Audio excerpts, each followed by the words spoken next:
Hi, this is Todd Schuster, Chairman of the Board for Smedra and broker-owner for Equity Colorado Real Estate. Today I'd like to answer a question: what's wrong with manual lockboxes? You've heard us talk about electronic lockboxes, but some of you are wondering, what? I've been using manual lockboxes for years and they're fine. Well, it all comes down to access. With a manual lockbox, we give out codes. We give out codes to agents when we first list the property, maybe 20 or 30 showings in the first week. And that code, well, it's one code. And it might be a simple code like NFL, BMW, SEL, or even worse, SPI, which usually means the agent hasn't even updated the lockbox and changed the code. The issue here is that code does not change during the listing period, and it probably goes to another house and never gets changed by the listing agent. So you've got 20 or 30 agents that have shown the house in the first week or two. Everybody has the same code, and what happens to that code? Do you write it down on the MLS sheet and actually shred it? Have you ever left it behind or left it in your car or even given it to the buyer? This is the problem with manual lockboxes, is that the codes don't change once it's used. With an electronic lockbox, once the code is used, the next day you can't use it. I'm not saying that agents or realtors are out there accessing the properties when they're not supposed to be, but maybe people who aren't supposed to be getting these codes can get a hold of them.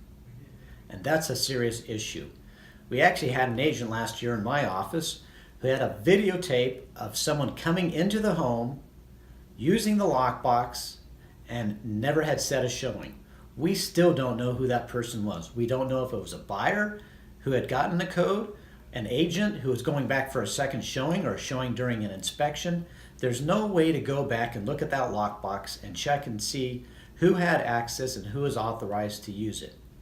So the issue with manual lockboxes is accessibility. You can't track who's using it, and you can't get a new code for a new day so that no one else goes back when they're not supposed to. Benefits of electronic lockboxes? You can also limit when it's being used.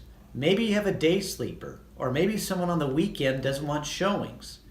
With an electronic lockbox, you can change the time and access of who and when they can get into the property. I know we put instructions with CSS or other showing services, please don't show during this time. And then they give out the lockbox code. Well, what if that agent forgets that they weren't supposed to show it during that time? Or, again, the buyer gets a hold of it or an inspector gets a hold of it. Having an electronic lockbox will protect your seller and protect you. Have you ever had to replace the entire lock set of a home because the key was missing and you went back to the last agent who you thought showed it and they said, I put the key away? Again, there's no way to guarantee who was the last person who showed that property. With an electronic lockbox, you can go back, download who showed it, and you know that you have proof of that agent was the last person in there. Therefore, they're responsible for that key. Again, electronic lockboxes are only for realtors to be able to use for listings. Non-realtors can access them, but when you go on a listing appointment, you can show the difference between you and a non-realtor and add more value to you. I know you've heard it before.